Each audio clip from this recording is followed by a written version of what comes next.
So she's the only one. Yes. Did you want to go on to 78? Or? No, whatever it's your Well, fault. that was done. You know, 74. Yes, please, thank you. I got 78 now.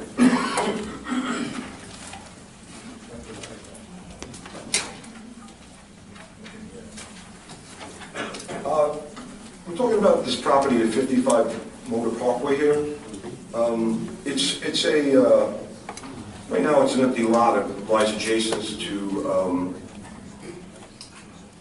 Ellis? Allen, thank you very much. Town Park. It's the site of the old Liberty Industrial Finishing Plant, and it's situated on the north side of Motor Parkway, bounded on the west by Town Park, Ellsworth W. Allen Park, and bounded on the east by the new, relatively new Stop and Shop.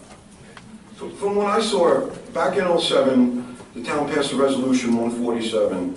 They asked for a hearing to do a condemnation of 7 of the 16 total acres. And then in March and April, we had the hearings.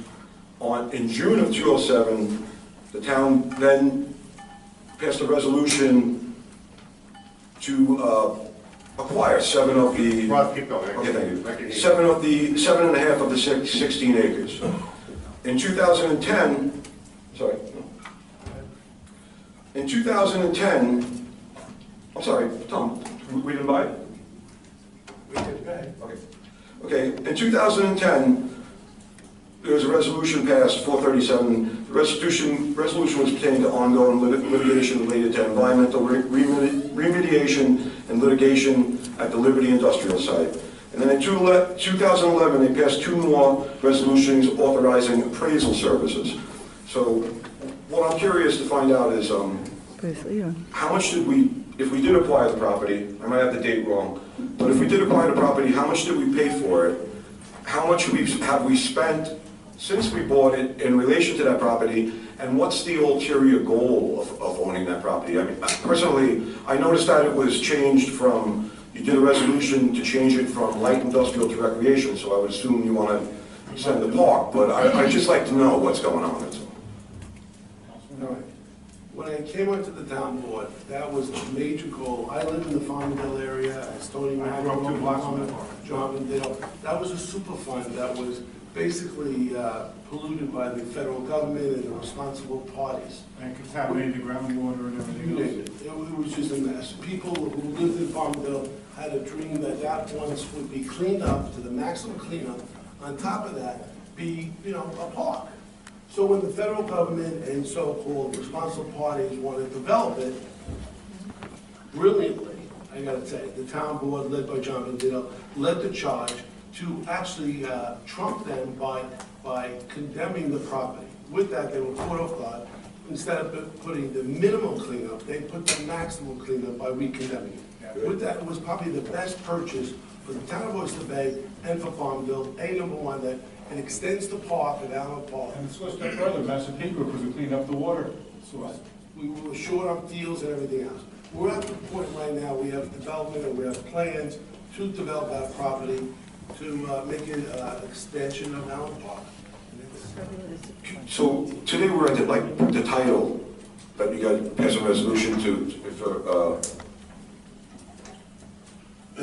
acquire the title to the property, right? We have a little litigation going on since we did eminent domain or condemn the property.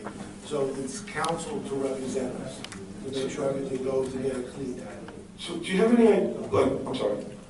Do you refer to counsel now, Tom Sabillo? Who would like to address it? How, Mayor? Frank. What's the question? Mr. Griff, no, I mean, they have buildings that's between the park and that property. Has cleaned up the groundwater, has taken a lot of pollutants out. That sounds good. I just Doing a great job. When do you think we might actually get into breaking ground on building the park? As money comes in. All right.